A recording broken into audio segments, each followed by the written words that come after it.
نبی کریم حضرت محمد مصطفیٰ صلی اللہ علیہ وسلم کے ایک خادم ہیں جنہیں حضرت ثوبان رضی اللہ تعالیٰ عنہ کہا جاتا ہے۔ یہ نبی کریم صلی اللہ علیہ وسلم کی خدمت میں رہتے اور آپ کی خدمت سے شرف اندوز ہوا کرتے تھے، تو انہی کی بیان کردہ ایک حدیث ہے، وہ بیان فرماتے ہیں کہ اللہ کے رسول صلی اللہ علیہ وسلم نے ارشاد فرمایا، ان العبد لیلتمس مرضات اللہ فلا یزال بذلک فیقول اللہ لجبریل ان فلانا یلتمس ان یرضینی علی وان رحمتی علیہ فیقول جبریل رحمت اللہ علی فلان ویقولها حملة العرش ویقولها من حولهم حتى یقولها اہل السماوات السبع ثم تهبط له الى الارض۔ یعنی آپ صلی اللہ علیہ وسلم نے ارشاد فرمایا کہ ان العبد، بلا شبہ ایک بندہ، لیلتمس مرضات اللہ، اللہ تبارک و تعالیٰ کی رضا تلاش کرتا رہتا ہے، اللہ تعالیٰ کی رضا تلاش کرتا رہتا ہے، یعنی ہر وہ ایسا کام کرنا چاہتا ہے جس سے اللہ راضی ہو۔ فلا یزال بذالک، اس کا برابر یہی شیوا رہتا ہے، وہ برابر اسی کام میں لگا رہتا ہے کہ اللہ تعالیٰ کی رضا ہمیں کس کام میں مل جائے۔ تو جب اس کی یہ خصلت بن جاتی ہے، یہ عادت بن جاتی ہے، تو اللہ تبارک و تعالی اس سے متعلق حضرت جبرائیل علیہ السلام کو مطلع کرتا ہے اور کہتا ہے کہ اے جبرائیل دیکھو، ان عبدی فلانا یلتمس ان یرضینی، میرا فلاں بندہ مجھے راضی کرنا چاہتا ہے، میرا فلاں بندہ یہ چاہتا ہے کہ میں اس سے راضی ہو جاؤں، تو الا، پھر یاد رکھو اس بات کو، ہوشیار رہو کہ میں اس سے راضی ہوں، اور اس رضا کا ایک نتیجہ یہ نکلے گا کہ میں اس کے اوپر اپنی رحمتوں کی بوچھار کر دیتا ہوں، میں اس پر اپنی رحمتیں نازل کرتا ہوں۔ تو یہ بات سن کر کے حضرت جبرائیل علیہ السلام اس بندے کے لیے دعا کرتے ہوئے فرماتے ہیں رحمت اللہ علی فلان، یعنی فلاں بندے پر، فلاں بندہ جس سے اللہ تعالیٰ راضی ہے تو اس پر اللہ تبارک و تعالیٰ کی رحمتیں نازل ہوں۔ حضرت جبرائیل کی یہ بات سن کر کے وہ فرشتے جو اللہ تبارک و تعالیٰ کے عرش کو اٹھائے ہوئے ہیں، وہ فرشتے کہہ پڑتے ہیں کہ اے اللہ تبارک و تعالیٰ راضی ہو اپنے فلاں بندے سے۔ ان کی یہ آواز سن کر کے ان کے ارد گرد جتنے فرشتے ہوتے ہیں وہ فرشتے کہہ اٹھتے ہیں کہ اللہ تعالیٰ کی رحمت ہو فلاں بندے پر، اور یہ آواز ان کی سن کر کے آسمان کے اندر جتنی مخلوق ہے وہ تمام مخلوق کہہ اٹھتی ہے کہ اللہ تعالیٰ فلاں بندے پر اپنا رحم کرے، یہاں تک کہ اہل زمین بھی یہ باتیں کہنا شروع کرتے ہیں، زمین والوں پر کی طرف بھی یہ بات نازل کر دی جاتی ہے۔ ساتھیو، ایک حدیث ہے جس میں اللہ تبارک و تعالیٰ کی رضا کا ذکر ہے کہ اللہ تبارک و تعالیٰ اپنے فلاں بندے سے راضی جب ہوتا ہے تو اللہ تبارک و تعالیٰ اس پر اپنی رحمتیں نازل کرتا ہے۔ جب اللہ تعالیٰ اپنے کسی بندے پر اپنی رحمت نازل کرے گا تو اس کا ایک نتیجہ کیا نکلے گا کہ اللہ تعالیٰ اسے ہر عمل خیر کی توفیق دے گا، اللہ تبارک و تعالیٰ دنیا کے شر سے اسے محفوظ رکھے گا، اللہ تبارک و تعالیٰ ہر عمل خیر سے اس کو دور رکھے گا، بلکہ بتقاضائے بشریت اگر اس سے کوئی ایسا کام ہو جائے جو اللہ کی رحمت کا سبب نہیں ہے یا اللہ کی رضا جس میں نہیں ہے تو فوراً وہ متنبہ ہو جاتا ہے اور اللہ تبارک و تعالیٰ سے توبہ اور استغفار کرتا ہے۔ تو یہ اللہ تبارک و تعالیٰ کی رضا ساتھیوں بڑی نعمت ہے، اتنی بڑی نعمت ہے کہ اس سے بڑی کوئی اور نعمت بندے کو نہیں مل سکتی ہے۔ اسی لیے اللہ تبارک و تعالیٰ نے قرآن مجید میں جہاں جنت کی نعمتوں کا ذکر فرمایا ہے، وہیں اس کے ساتھ ساتھ ایک سے زائد جگہ میں بلکہ متعدد جگہوں میں اللہ تبارک و تعالیٰ کی رضا کا ذکر خصوصی طور پر کیا ہے کہ اس کا مطلب یہ ہے کہ جنت مل جانا یہ تو اتنی اہم چیز ہے، بڑی اہم چیز ہے، لیکن اس سے بھی ایک اہم چیز کیا ہے، وہ اللہ تبارک و تعالیٰ کی رضا مندی ہے۔ بلکہ علماء کہتے ہیں کہ جنت میں دو چیزیں ایسی ہیں جو جنت کی دیگر نعمتوں سے بہت بڑی چیز ہے۔ ایک چیز تو یہ ہے کہ اللہ تعالیٰ کی رضا مندی ہے، اور دوسری چیز کیا ہے، اللہ تبارک و تعالیٰ کا دیدار ہے جو اہل جنت کو نصیب ہوگا۔ تو کہنے کا مطلب یہ ہے کہ ساتھیو، اللہ تبارک و تعالیٰ کی رضا ایک ایسی نعمت ہے جو بڑی اہم ہے۔ اسی لیے اللہ تعالیٰ ایک جگہ فرماتا ہے وعد اللہ المؤمنین والمؤمنات جنات تجری من تحتها الانہار خالدین فیہا۔ اللہ تبارک و تعالیٰ نے ایماندار مردوں اور ایماندار عورتوں سے یہ وعدہ کیا ہے کہ ان کو جنت ملے گی، اور کیسی جنت؟ ایسی جنت جس کے نیچے نہریں بہ رہی ہوں گی، لہریں لے رہی ہوں گی، اور صرف اسی پر بس نہیں ہے، وَهُمْ خَالِدِينَ فِيهَا، اس جنت میں وہ لوگ ہمیشہ ہمیشہ رہیں گے، وہ نعمت کبھی ختم ہونے والی نہیں ہے۔ اور صرف یہی نہیں کہ جنت میں نہریں ہیں، بلکہ وَمَسَاكِنَ طَيِّبَةً فِي جَنَّاتِ عَدْنٍ، جنات عدن وہ جنت جو ہمیشہ رہنے والی ہے، اس جنت کے اندر انہیں مساکن طیبہ، پاکیزہ عمدہ اچھے محلات ملیں گے، ایسے محل ہوں گے، ایسے بالا خانے ہوں گے جن میں کسی بھی قسم کی تکلیف نہیں، ہر قسم کی آسائش اور آرام کا سامان اس کے اندر موجود ہے۔ وہ آسائش اور آرام چاہے انسان کے کھانے کے سلسلے میں ہے، انسان کی رہائش کے سلسلے میں ہے، انسان کے بیوی اور ان کے بچوں کے سلسلے میں ہے، کسی بھی سلسلے میں ہے، وہ کیا ہے؟ مساکن طیبہ۔ اور اسی پر بس نہیں ہے، آگے اللہ فرماتا وَرِضْوَانٌ مِّنَ اللَّهِ اکبر، اور ایک اور چیز جو مومنوں کو حاصل ہونے والی ہے وہ کیا ہے؟ اللہ تعالیٰ کی رضا مندی ہے، جو سب سے بڑی چیز ہے۔ وَرِضْوَانٌ مِّنَ اللَّهِ اکبر، جو سب سے بڑی چیز ہے، اور پھر فرمایا یہی زبردست کامیابی ہے۔ ایک جگہ اور اللہ تعالیٰ فرماتا ہے قُلْ أَفَأُنَبِّئُكُمْ بِخَيْرٍ مِّن ذَلِكُمْ، دنیا کی نعمتیں تو بہت ہیں جسے لوگ چاہتے ہیں، زُيِّنَ لِلنَّاسِ حُبُّ الشَّهَوَاتِ مِنَ النِّسَاءِ، عورتیں ہیں، بچے ہیں، اولاد ہیں، مال کے ڈھیر ہیں، عمدہ گھوڑے اور آجزہ سواریاں ہیں، سب کچھ ہیں، لیکن اگر تم چاہتے ہو کہ اس سے بڑی بھی کوئی چیز کی تم سے خبر دی جائے تو اللہ تعالیٰ فرماتا ہے قُلْ أَوْنَبِّئُكُمْ بِخَيْرٍ مِّن ذَلِكُمْ، کیا ان نعمتوں سے بڑھ کر کے، ان چیزوں سے بڑھ کر کے تمہارے لیے ایک اور چیز ہے، اس کی خبر نہ دے دوں؟ وہ کیا ہے؟ للذین اتقوا عند ربهم جنات تجری من تحتها الانہار، جو لوگ اللہ تبارک و تعالی کا تقوی اختیار کرتے رہے، اللہ تعالیٰ سے ڈرتے رہے، نیکی کا کام کرتے رہے، گناہوں سے اپنے آپ کو بچاتے رہے، تو ان کے لیے ایسی جنتیں ہیں جس کے نیچے نہریں جاری ہوں گی، جس میں وہ ہمیشہ ہمیشہ رہیں گے، وازواج مطہرہ، اور پاک اور صاف، ہر قسم کی ظاہری اور باطنی گندگی سے پاک عورتیں ہوں گی، بیویاں ہوں گی، اور اس کے اوپر ایک چیز کیا ملے گی؟ وَرِضْوَانٌ مِّنَ اللَّهِ، اللہ تبارک و تعالیٰ کی رضا۔ تو علی کل حال کہنے کا مطلب یہ ہے ساتھیوں کہ اہل جنت کو جنت مل جانے کے بعد ایک اور عظیم نعمت ملنے والی ہے، وہ چیز کیا ہے؟ اللہ تبارک و تعالیٰ کی رضا ہے۔ جیسا کہ حضرت ابو سعید خدری سے جو حدیث مروی ہے صحیح بخاری اور صحیح مسلم میں کہ نبی کریم صلی اللہ علیہ وسلم نے ارشاد فرمایا جب جنتی جنت میں داخل ہو جائیں گے تو اللہ تبارک و تعالیٰ انہیں مخاطب فرمائے گا، یا اہل الجنہ، اے جنتیو، تو وہ لوگ کیا کہیں گے؟ لبیک و سعدیک، اے اللہ تبارک و تعالیٰ ہم حاضر ہیں، لبیک ربنا و سعدیک، اور تیری بات پر لبیک کہنا، تیری بات قبول کرنا، یہ بڑی سعادت کی زندگی ہے۔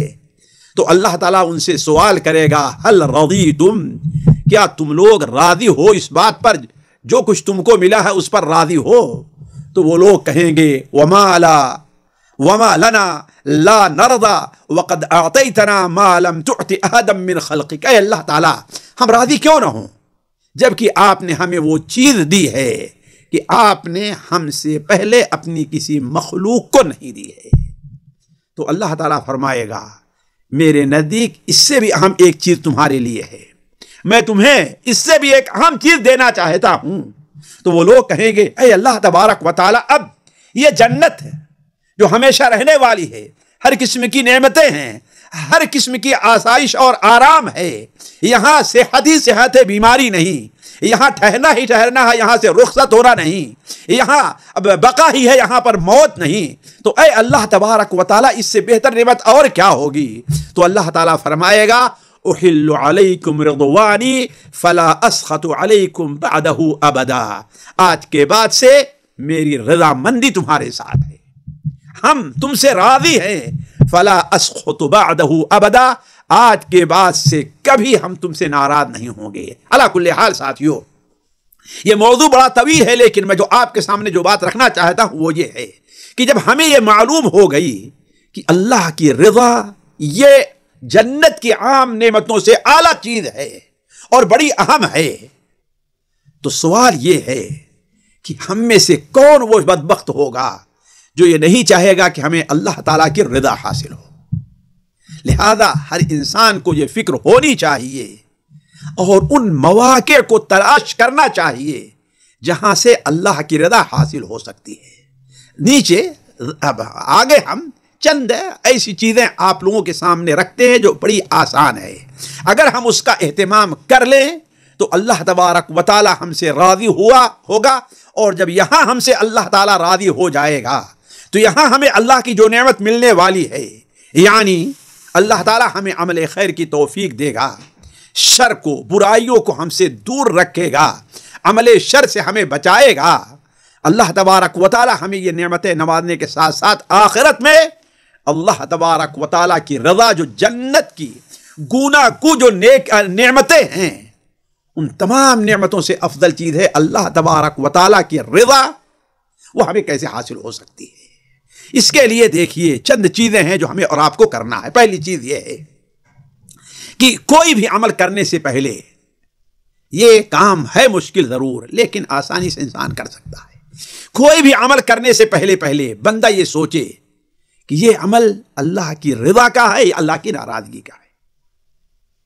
کوئی بھی عمل کرنے سے پہلے کوئی بات کہنی ہے، کوئی کام کرنا ہے، کسی کے پاس جانا ہے، کسی کے پاس نہیں جانا ہے، کسی سے ملنا ہے، کسی سے نہیں ملنا، کوئی بھی چیز ہے، انسان یہ سوچ لے، جیسا کہ اس حدیث میں اللہ کے رسول کیا فرمایا، ان العبد لیلتمس، بندہ تلاش کرتا ہے اللہ کی رضا۔ دوسری چیز والدین کی رضا مندی، اگر کسی کے والدین اس سے راضی ہیں، لیکن شرط یہ ہے کہ ان کا یہ راضی ہونا حق کے لیے ہے، ان کا یہ راضی ہونا جائز ہے۔ بسا اوقات یہ ہوتا ہے کہ والدین جو بے دین ہوتے ہیں، بچے کی بے دینی پر راضی ہوتے ہیں، ان کا اعتبار نہیں ہے، نہیں، جائز اور شرعی کاموں میں والدین کی رضا مندی یہ اللہ تبارک و تعالیٰ کی رضا مندی کا سبب ہے۔ سنن ترمذی میں حضرت عبداللہ ابن عمرو سے روایت ہے کہ نبی کریم صلی اللہ علیہ وسلم نے ارشاد فرمایا، رضا الرب فی رضا الوالد وسخط الرب فی سخط الوالد، والد کی رضا مندی میں اللہ تعالیٰ کی رضا مندی ہے، یعنی جس کے والد والدہ اس سے راضی ہیں، ان سے اللہ تعالیٰ بھی راضی ہے۔ اسی طریقے سے بندہ اپنے قول و عمل میں سچا ہو، سچائی کو وہ لازم پکڑے، خصوصاً اللہ تعالیٰ کے ساتھ جو معاملات ہیں۔ ہم نے کلمہ لا الہ الا اللہ پڑھ لیا ہے، لیکن کیا ہم یہ کلمہ پڑھنے میں سچے ہیں؟ ذرا سوچیں، یہ کلمہ ہم نے جو پڑھا ہے کیا ہم اس کے تقاضے کو پورا کرنے کے لیے تیار ہیں؟ اگر ہم سچے ہیں تو، اس لیے کہ آپ جانتے ہیں کوئی آدمی آپ سے کوئی وعدہ کرتا ہے، اس وعدے میں وہ سچا ہے یا جھوٹا، اس کا اندازہ کیسے ہوگا؟ اس لیے کہ آیا وہ وعدے کو آپ کے لیے پورا کر رہا ہے کہ نہیں پورا کر رہا ہے۔ تو کہنے کا مطلب یہ ہے کہ بندہ اگر اپنے قول و عمل میں سچا ہے، جو بات کرتا ہے سچی بات کرتا ہے، عمل جو کرتا ہے اپنے قول کے موافق ہوا کرتا، خصوصاً اللہ تعالیٰ کے ساتھ کیے گئے وعدے میں، تو ایسے لوگوں کے لیے بھی جنت ہے۔ اللہ تعالیٰ فرماتا ہے، قال اللہ ھذا یوم ینفع الصادقین صدقہم، جن لوگوں نے سچائی اختیار کی ہے، یا جو وہ دن ہے جنہیں ان کی سچائی انہیں فائدہ دے گی، اور انہیں کیا ملے گا؟ ایسی جنت ملے گی جن کے نیچے نہریں جاری ہیں، جن میں وہ ہمیشہ ہمیشہ رہیں گے۔ رضی اللہ عنہم ورضوا عنہ، اللہ ان سے راضی ہوا اور وہ اللہ تعالیٰ سے راضی ہوئے۔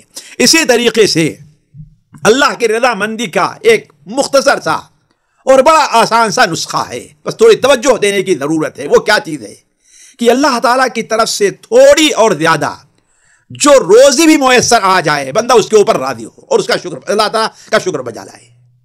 اسے تھوڑا کھانے کو ملا، اللہ تعالیٰ کا شکر ہے۔ اسے زیادہ کھانے کو ملا، اللہ تعالیٰ کا شکر ہے۔ اسے صحت ملی، اللہ تعالیٰ کا شکر ہے۔ تو گویا اللہ تبارک و تعالی کی رضا کے لیے اللہ تبارک و تعالیٰ کی دی ہوئی چیز کے اوپر اس کا شکر ادا کرنا، اللہ تعالیٰ فرماتا ہے ان تشکروا یرضہ لکم، اگر تم اللہ کا شکر ادا کرو گے تو اللہ تعالیٰ تمہاں سے اس کی وجہ سے راضی ہو جائے گا۔ صحیح مسلم میں حضرت انس بن مالک رضی اللہ تعالیٰ عنہ کی روایت ہے کہ نبی کریم صلی اللہ علیہ وسلم نے ارشاد فرمایا، ان اللہ لا یرضى عن العبد ان یأکل الاکلۃ فیحمدہ علیہ او یشرب الشربۃ فیحمدہ علیہ، بندہ ایک لقمہ کھاتا ہے اور اس پر اللہ تعالیٰ کا شکر ادا کرتا ہے تو اللہ اس سے راضی ہوتا ہے۔ بندہ ایک گھونٹ پانی پیتا ہے، چائے کی ایک پیالی اسے مل جاتی ہے، ایک بسکٹ اس کو مل جاتا ہے اور اس پر وہ اللہ تعالیٰ کا شکر ادا کرتا ہے کہ یہ اللہ تبارک و تعالیٰ کی نعمت ہم کو ملی ہے، یہ نہیں ہے کہ بہت سے لوگ ہمیں ملا کیا ہے، ہمارے پاس ہے کیا، ہر چیز آسائش کے سامان ان کے پاس موجود ہے، اللہ نے ان کو اچھی صحت دی ہے، اللہ نے صبح و شام کی انہیں روزی عطا کی ہے، پھر بھی وہ اللہ تعالیٰ کا شکر ادا نہیں کرتے۔ اسی طریقے سے ایک اور چیز ہے جس سے اللہ تعالیٰ کی رضا حاصل ہوتی ہے، وہ اللہ تبارک و تعالیٰ کی توحید اور شرک ہے۔ شرک سے بچنا ہے اور توحید کو اپنانا ہے۔ آپ جانتے ہیں کہ انسان کے اوپر سب سے پہلا واجب، سب سے اہم واجب اور سب سے تاکیدی واجب اگر کوئی چیز ہے تو اللہ تبارک و تعالیٰ کی توحید ہے، خصوصاً توحید عبادت، بلکہ اسی مقصد کے لیے اللہ تعالیٰ نے ہمیں اور آپ کو پیدا کیا ہے، وَمَا خَلَقْتُ الْجِنَّ وَالْإِنسَ إِلَّا لِيَعْبُدُونَ۔ تو اب کوئی آدمی اللہ تبارک و تعالیٰ کی عبادت کرتا ہے، توحید کو اپناتا ہے اپنے قول سے، اپنے فعل سے، اپنے کردار، ہر چیز سے، اور شرک سے دور رہا کرتا ہے، تو اللہ تبارک و تعالیٰ اس سے راضی ہوتا ہے۔ وہ بڑی مشہور حدیث ہے جو حضرت امام بخاری رحم اللہ اپنی کتاب الادب المفرد میں نقل کرتے ہیں حضرت ابو ہریرہ رضی اللہ تعالیٰ عنہ سے کہ آپ صلی اللہ علیہ وسلم نے ارشاد فرمایا، ان اللہ یرضی لکم ثلاثا ویسخط لکم ثلاثا۔ اللہ تعالیٰ تمہارے 3 کام سے اللہ راضی ہوتا ہے اور تمہارے 3 کاموں سے اللہ تبارک و تعالیٰ ناراض ہوتا ہے۔ اللہ راضی کس بات پہ ہوتا ہے؟ کہ تم اللہ تعالیٰ کی عبادت کرو اور اس کے ساتھ کسی کو شریک نہ ٹھہراؤ، ایک چیز۔ دوسری چیز یہ ہے کہ تم اللہ تبارک و تعالیٰ کے رسی کو مضبوطی سے تھامے رکھو اور آپس میں اختلاف نہ کرو۔ اور تیسری چیز یہ ہے یہ کہ تمہارے ولی امر جو ہیں، تمہارے جو حاکم ہیں، تم ان کے لیے خیر خواہی کا جذبہ اپنے دل کے اندر رکھو۔ اور جن چیزوں سے اللہ تعالیٰ ناراض ہوتا ہے وہ کیا ہے؟ قیل وقال وکثرت السؤال واضاعت المال۔ قیل وقال، بکواس کرنا، کوئی فائدہ نہیں ہے۔ اسی طریقے سے کثرت سوال کرنا، مانگنا لوگوں سے، واضاعت المال، اور مال کو ضائع کرنا۔ اسی طریقے سے ایک اور چیز ہے جس سے اللہ تعالیٰ خوش ہوتا ہے، وہ لوگوں کے درمیان صلح کرانا ہے۔ آج ہمارا معاملہ ان کے برعکس ہے۔ ہم دیکھتے ہیں کہ 2 بھائی میں آپس میں اختلاف ہے تو بسا اوقات ہم میں کا سب سے بڑا نیک انسان وہ بنے گا جو خاموش رہ جائے گا اور دل میں خوش ہوتا ہے کہ اچھا ہوا دونوں کے اندر اختلاف ہو گیا، ورنہ اس کے پاس جائیں گے تو ویسی باتیں کریں گے، دوسرے سے ناراض ہو، دوسرے کے پاس جائیں گے تو اس کے من کی باتیں کریں گے، درمیان میں کوئی ایسی بات نہیں ہوتی جس سے باہمی صلح ہو۔ حالانکہ درمیان میں صلح کرانا یہ اللہ تبارک و تعالیٰ کو بہت پسند ہے۔ اللہ تعالیٰ فرماتا ہے، لا خیر فی کثیر من نجواہم الا من امر بصدقۃ او معروف او اصلاح بین الناس۔ لوگوں کے آپس کے اندر یہ جو باتیں ہوتی ہیں، سرگوشیاں ہوتی ہیں، ان میں سے کوئی خاص فائدہ نہیں ہے، ہاں الا یہ کہ کوئی شخص کسی سے ملتا ہے، کسی مجلس میں بیٹھتا ہے تو لوگوں کو صدقہ کا حکم دے یا بھلائی کا حکم دے، اور اصلاح بین الناس، یا لوگوں کے درمیان میں صلح کرائے۔ ومن یفعل ذلک ابتغاء مرضات اللہ، اور جو ایسا کرے گا اللہ کی رضا مندی کے لیے تو اللہ تعالیٰ اسے اجر عظیم سے نوازے گا۔ اسی طریقے سے ساتھیوں ایک اور چیز ہے جس پر ہم آسانی سے عمل کر سکتے ہیں، وہ حضرت سنن ابن ماجہ میں حضرت ابو سلام جو نبی صلی اللہ علیہ وسلم کے خادم ہیں وہ بیان کرتے ہیں کہ نبی کریم صلی اللہ علیہ وسلم نے ارشاد فرمایا، جو مسلمان بھی، جو بندہ بھی صبح کو اور شام کو 3 بار کہتا ہے رضیت باللہ ربا وبالاسلام دینا وبمحمد نبیا، تو اللہ تبارک و تعالیٰ پر حق ہے کہ اللہ تعالیٰ اسے قیامت کے دن راضی کرے۔ اسی طریقے سے ایک بہت سا آسان سا کام ہے جو اللہ کی رضا کا ہے، لیکن عموماً لوگ اس سے غفلت برتتے ہیں، اور وہ کیا چیز ہے؟ مسواک کرنا۔ آج مسواک کرنا ایک ایسی سنت ہے جو ہماری زندگی سے نکلتی جا رہی ہے۔ خاص طور پر لوگوں نے اس کی جگہ برش ایک اچھی چیز ہے، مسواک سے زیادہ صفائی ہوتی ہے، لیکن ظاہر بات ہے برش مشکل سے دن میں 1 یا 2 بار استعمال کر سکتے ہیں، بس اس سے زیادہ استعمال انسان کے لیے مضر ثابت ہوگا۔ لیکن مسواک ایسی چیز ہے جو انسان کے زندگی کا حصہ ہونی چاہیے۔ کم سے کم 5 وقت جب وہ وضو کرے نماز کے لیے یا نماز پڑھنے جائے تو مسواک کر کے جائے۔ اگر باوضو ہے بھی وضو نہیں کرنا ہے پھر بھی کیا کرے؟ وہ مسواک کرے۔ اسی طریقے سے جب بھی اس کے منہ کا مزہ بدلے وہ مسواک کرے، جب بھی وضو کرے وہ مسواک کرے۔ یعنی کہنے کا مطلب یہ ہے کہ مسواک ایک ایسی چیز ہے جو انسان کے زندگی کا ساتھی ہونا چاہیے، جیسا کہ نبی کریم صلی اللہ علیہ وسلم کا اس پر عمل رہا اور آپ کی تاکید رہی ہے۔ بلکہ آپ صلی اللہ علیہ وسلم نے ارشاد فرمایا، مسند احمد میں حضرت ابوبکر صدیق رضی اللہ تعالیٰ عنہ سے روایت ہے کہ نبی صلی اللہ علیہ وسلم نے کیا فرمایا، السواک مطہرۃ للفم مرضات للرب۔ مسواک سے منہ کی صفائی ہے، بندے کا منہ صاف رہتا ہے، وہ مرضات للرب، اور اس میں اللہ تبارک و تعالیٰ کی رضا مندی ہے۔ تو کہنے کا مطلب یہ ہے ساتھیوں، باتیں اس سلسلے میں بہت ہیں کہ اللہ تبارک و تعالیٰ کی رضا ہمیں کیسے حاصل ہو، اور معمولی سی چیزیں ہیں لیکن ہم اس کے اوپر عمل نہیں کرتے۔ مثال کے طور پر لوگوں کے ساتھ یا اپنے اہل کے ساتھ، بچوں کے ساتھ نرمی کا معاملہ کرنا۔ بعض لوگوں کا معاملہ یہ ہے کہ چھوٹی چھوٹی باتوں پر غصہ آ گیا اور اپنے غصے کو فوراً نافذ کر دینا چاہتے ہیں، بچوں کو جھڑک دینا ہے، بچوں کو مار دینا ہے، بیوی کو ڈانٹ دینا ہے، بیوی کو لان تان کرنا شروع کر دینا ہے۔ کہیں لینے دینے کا معاملہ آیا، دکان پر پہنچ گئے تو اب کم کرائیں گے، یہاں تک کہ دکاندار بیچارہ شرمندہ ہو جاتا ہے، اور اگر کوئی سخت رہتا ہے تو سیدھے جھڑک کر کہتا بھائی لینا ہے لو ورنہ چلے جاؤ۔ تو یہ جو معاملات ہیں ہمارا بات چیت کرنے میں، لین دین کرنے میں، انسان کو کیا ہے، نرمی کا معاملہ اپنانا چاہیے۔ نبی کریم صلی اللہ علیہ وسلم کی حدیث ہے، سمحن، اللہ تبارک و تعالی اس بندے کو پسند کرتا ہے جو لیتا ہے تو نرمی ہوتی ہے، دیتا ہے تو نرمی ہوتی ہے، خریدتا ہے تو نرمی ہوتی ہے، بیچتا ہے تو نرمی کا معاملہ کرتا ہے۔ بلکہ اگر آپ اس حدیث کے اوپر غور کریں جو صحیح مسلم، صحیح بخاری وغیرہ میں بھی ہے کہ اللہ تعالیٰ کے سامنے ایک شخص قیامت دن ایک شخص پیش کیا جاتا ہے، تو اللہ تعالیٰ اس سے حساب لیتے ہوئے فرماتا ہے کہ تیرے پاس کیا عمل ہے؟ وہ کہتا ہے اے اللہ تعالیٰ میرے ساتھ زیادہ عمل تو نہیں، البتہ آپ نے مجھے مال دیا تھا، میں لوگوں کے ساتھ لین دین کا معاملہ کرتا تو دینے میں بھی نرمی سے کام لیتا تھا اور لینے میں بھی نرمی سے کام۔ تو اللہ تعالیٰ فرمائے گا کہ ہم تو اس بات کے زیادہ حقدار ہیں کہ آج تیرا حساب لینے میں نرمی کریں۔ تو نرمی کرنا یہ کیا ہے؟ یہ بڑی اہم چیز ہے۔ امام مالک رحمہ اللہ اپنی کتاب موطا امام مالک میں، امام احمد حنبل رحمہ اللہ اپنی کتاب مسند احمد میں حضرت عبداللہ ابن مغفر رضی اللہ تعالیٰ عنہ سے نقل فرماتے ہیں کہ نبی صلی اللہ علیہ وسلم نے ارشاد فرمایا، ان اللہ رفیق یحب الرفق ویرضا۔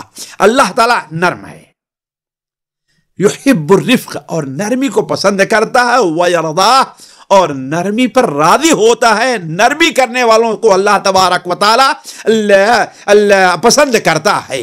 اسی طریقے سے ایک اور بات لیتے چلے کہ اچھی بات کہنا، لوگوں کے ساتھ بڑی بات کہی جائے، ان کو گالی دینے کے بجائے، انہیں برا بھلا کہنے کے بجائے، انہیں کوئی بری بات کہنے کے بجائے، انہیں کوئی بری بات بتانے کے بجائے، ان کے ساتھ ہم ایسی بات کہیں جس سے ان کو فائدہ ہو۔ کیوں؟